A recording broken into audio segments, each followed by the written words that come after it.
के जो गणित है उसमें आप आज भाग्य संक्रिया पर देखेंगे। तो विधियां इस भाग संक्रिया के लिए एक तो है सूत्र निखिलम, दूसरी है सूत्र प्रावर्त योजियत और तीसरी है सूत्र ध्वजांक। तो सबसे पहले सूत्र निखिलम विधि से भाग हल करेंगे। ये विधि क्या होती है कि इसका सबसे पहले निकटतम आधार है उसको चयन कर लेते हैं और फिर उसकी पूरक संख्या याद कर लेते हैं। तो इसमें सबसे पहले क्या होता है, जो प्रत्येक अंक होता है भाजक का, ये भाजक है, ये है भाज्य। इस भाजक का प्रत्येक अंक जब 5 से बड़ा होता है तो उसके लिए ये विधि उपयुक्त रहती है। इसमें 3 खंड बनाते हैं, 2 खड़ी रेखाएं खींचकर 3 खंड, यानी प्रथम खंड, दूसरा मध्य खंड, तृतीय खंड। अब इसमें जो संख्याएं लिखने का जो तरीका है वो प्रथम खंड में जो ये भाजक होता है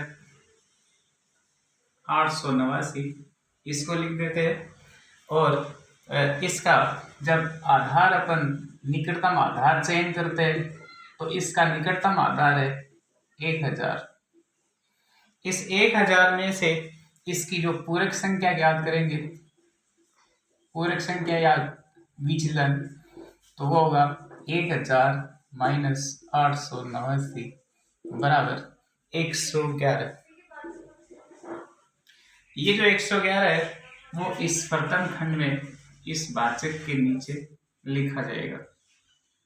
अब जो कि तृतीय खंड है उसमें भाजक जो आधार होता है उसमें जो 3 अंक है यानी 3 शून्य है, इसलिए इसमें यहाँ से जो भाज्य है उसके 3 अंक इसमें उतार देंगे इधर दाहिनी तरफ से, यानी इकाई का अंक से, और जो शेष अंक रह गए हैं वो इस मध्य खंड में आ जाएंगे। अब ये जो योगफल का भाग रहेगा उसमें सबसे पहले जब इसकी विधि शुरू करते हैं, क्रिया विधि शुरू करते हैं, तो उसमें मध्य खंड का बाईं ओर से जो प्रथम अंक है वो इस योगफल के नीचे लिखे। इस योगफल के नीचे प्राप्त हुई संख्या, इसको आप इस पूरक संख्या से गुणा करें, यानी 111 से जब गुणा करते हैं तो अपने पास 111 ही प्राप्त होता है। तो वो 111 इस द्वितीय अंक के नीचे और अन्य अंक है वो आगे लिखे जाएंगे। अब द्वितीय अंक है इसका आप योग कर ले, 1 और 1 2। अब जो योगफल 2 प्राप्त हुआ इसको वापस इस पूरक संख्या से गुणा करेंगे तो हमारे पास प्राप्त होगा 222। तो 222 को तीसरी संख्या यानी जो तीसरा अंक है इसके नीचे उतार देंगे। अब जो क्योंकि अभी तीसरे खंड का है वो भाग यानी योग न करें। अब फिर आपको 2 से जब गुणा करेंगे इसको तो आया 222, तृतीय अंक के नीचे 2 और अन्य अंक है वो आगे के अंकों के नीचे आते रहेंगे। अब इसका योग कर ले, 2 और 1 3 और 1 4। अब 4 को 111 से जब गुणा करेंगे तो अपने पास संख्या प्राप्त होगी 4 4 4 यानी 444। अब क्योंकि अपने पास अंतिम अंक के नीचे अंक आ गया है इसलिए ये भाग इतना होगा, तो इसको योग कर लेते हैं। 4 और 4 8, 4 2 6 और 3 9 और 4 2 6 1 7। तो अब इसका जो भाग फल है वो तो आएगा 124 और शेष फल है वो प्राप्त हुआ 798। तो इस विधि से अपन आसानी से जो ये भाजक है जो 5 से बड़े होते हैं इसमें प्रत्येक अंक, तो इस विधि से सूत्र निखिलम विधि से आसानी से भाग कर सकते हैं। अब दूसरी विधि है सूत्र प्रावर्त योजयत विधि। तो इस नाम से स्पष्ट है कि इसका जो संख्याएं होगी इनको हम भाजक में जब 5 से छोटी संख्याएं होती है यानी इसका एग्जाम्पल लिखते हैं 1234। इसमें अपन भाग देंगे 112 का, तो यानी ये भाजक है, ये है भाज्य। भाजक में 5 से अंक नीचे है, इसलिए ये विधि इसमें उपयुक्त रहती है, सूत्र परावर्त विधि। खंड बनाएंगे, प्रथम खंड, मध्य खंड और तृतीय खंड।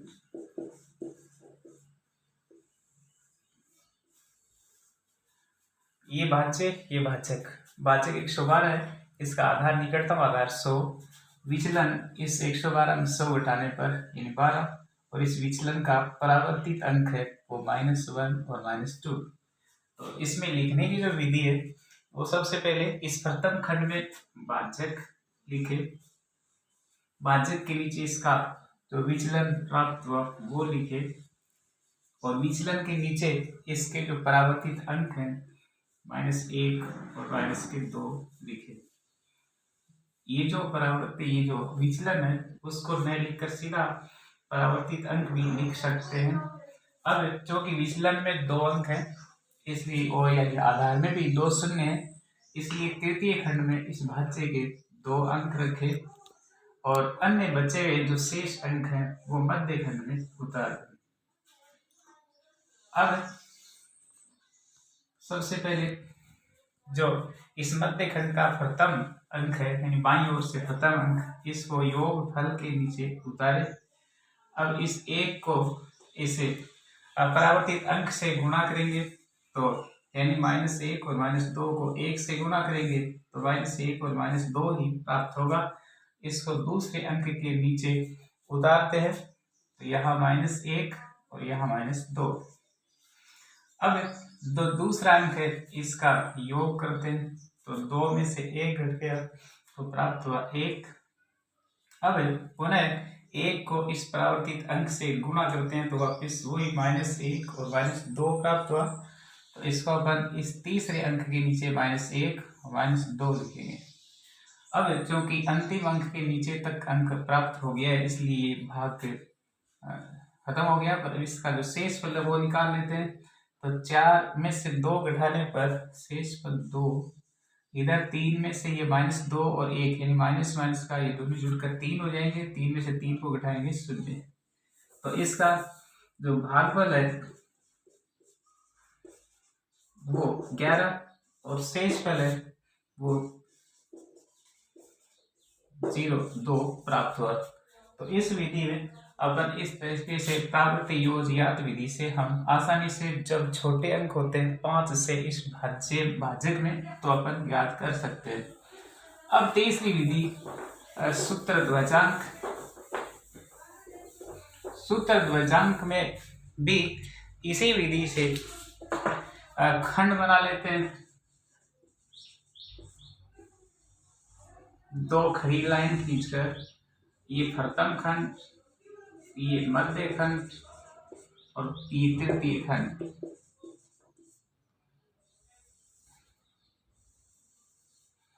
इसमें जो लिखने का तरीका है संख्या का, जो भाजक है अपन एक कोई उदाहरण ले लेते हैं, 5,92,837 इसमें भाग देंगे अब 119 का, तो ये तो भाजक और ये हुआ भाज्य। तो भाजक को भाजक से इसमें शुरू करेंगे। इस भाजक का जो इकाई अंक है ये 9, इस इकाई अंक को तो मानते हैं ध्वजांक,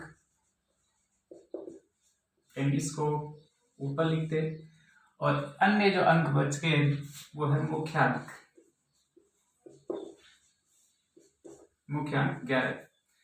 अब क्योंकि इस ध्वजांक में 1 अंक है, इसलिए इस तृतीय खंड में जो अपना भाज्य है उसमें से 1 अंक, इकाई का अंक तृतीय खंड में उतार देते हैं। अन्य शेष अंक हैं वो इस भाज्य के इस मध्य खंड में उतार देंगे।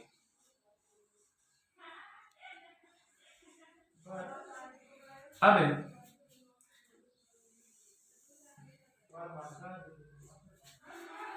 इसके जो चरण है वो लिख लेते हैं, इन संकेत तो सबसे पहले इसमें भाग लगाएंगे 5 यानी 59 में, 59 में भाग लगाएंगे 11 का।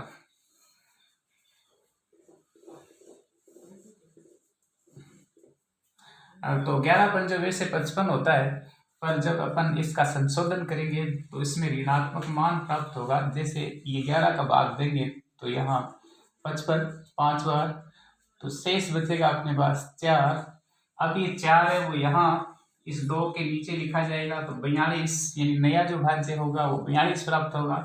इसका जब संशोधन करेंगे तो वो 9 पंजे 45 यानी 9 गुणा 5, तो 9 पंजे 45 होगा।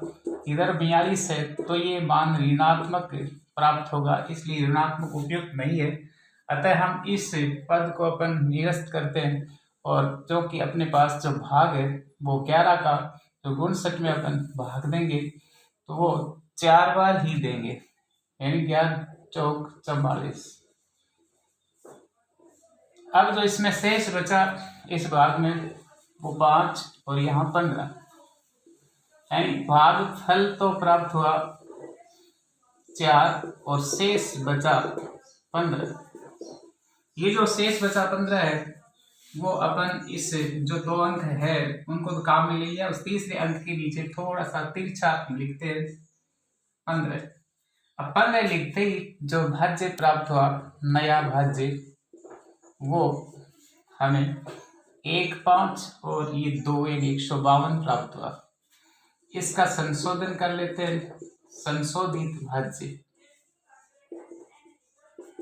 संशोधित भाज्य 152 माइनस यानी भाग फल इसमें जो गया था 4 बार, द्वैजांक गुणा जो पहला भागफल अंक है इसको घटाएंगे, तो 152 में से 9 चौक 36 घटा लेंगे, 9 चौक 36 घटाएंगे तो हमारे पास प्राप्त होगा 116। अब चरण नंबर 2 दूसरा चरण 116, इसमें भाग देंगे 11 का, तो 116 में भाग 11 का देंगे तो वही प्रक्रिया जैसे पीछे आई। 11 का भाग 11 9 99 और 11 में 110 होता है, पर अपन 10 नहीं देंगे। 11 9 बार, 11 9 99 बचा 17 शेष। इसका मतलब भागफल बराबर 9 और शेष फल बराबर 17। अब जो नया भाज्य प्राप्त होगा यानी जो हमारे पास शेष फल बचा वो यहाँ उतार लेंगे 17, और जो भागफल 9 है वो यहाँ उतार लेंगे।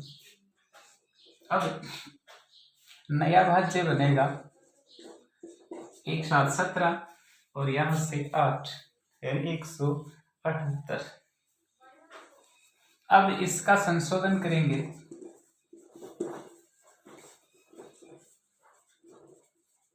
तो 178 माइनस ये पिछला भागफल अंक गुणा द्वैजांक, यानी द्वैजांक गुणा पिछला भागफल अंक, तो इसमें हमें प्राप्त होगा 178 माइनस 81। 178 में से जब 81 घटाएंगे तो 97 प्राप्त होगा।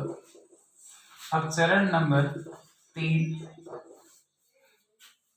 97 में भाग देंगे 11 का, 11 का भाग देंगे 97 में, तो 11 8 88 8 बार।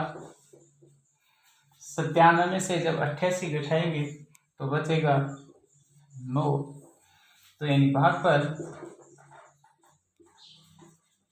बराबर 8 और शेष 9। ये जो भागफल बचा यानी भागफल है वो तो है 8 और शेष फल है वो है 9, तो अपने पास नया जो भाज्य आएगा वो आएगा 93। अब इसका फिर संशोधन करेंगे। संशोधित जो भाज्य होगा वो होगा 93 माइनस ध्वजांक गुणा तीसरा भागफल अंक। तो 93 में से 9 अंटा 72 जब घटेगा तो बचेगा अपने पास 21 बचेगा। तो अब 21 में चरण नंबर जो 4 रहेगा उसमें 21 में भाग लगाएंगे 11 का, तो भागफल 11 का भाग 21 में लगाएंगे, भागफल 1, 11 एकम 11, शेष बचेगा 10।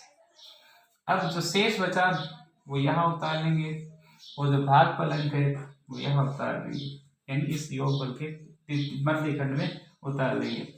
अब भागफल तो प्राप्त हुआ 1 और शेष प्राप्त हुआ 10, तो हमें नया भाज्य मिला। नया भाज्य प्राप्त हुआ 107। अब इसका फिर संशोधन करेंगे तो संशोधित भाज्य बराबर 107 माइनस पिछला जो भागफल अंक और इसका ध्वजांक 9 गुणा 1, तो 107 में से 9 घटा लेंगे तो बचेगा 98। तो यहाँ शेष बच जाएगा 98। अब क्योंकि अंतिम अंक खत्म हो गया इसलिए इसका जो भागफल हमें प्राप्त हुआ वो है 4981 और शेष फल प्राप्त हुआ वो है 98। तो इस आसानी से अपन इस ध्वजांक विधि से आसानी से भागफल ज्ञात कर सकते हैं।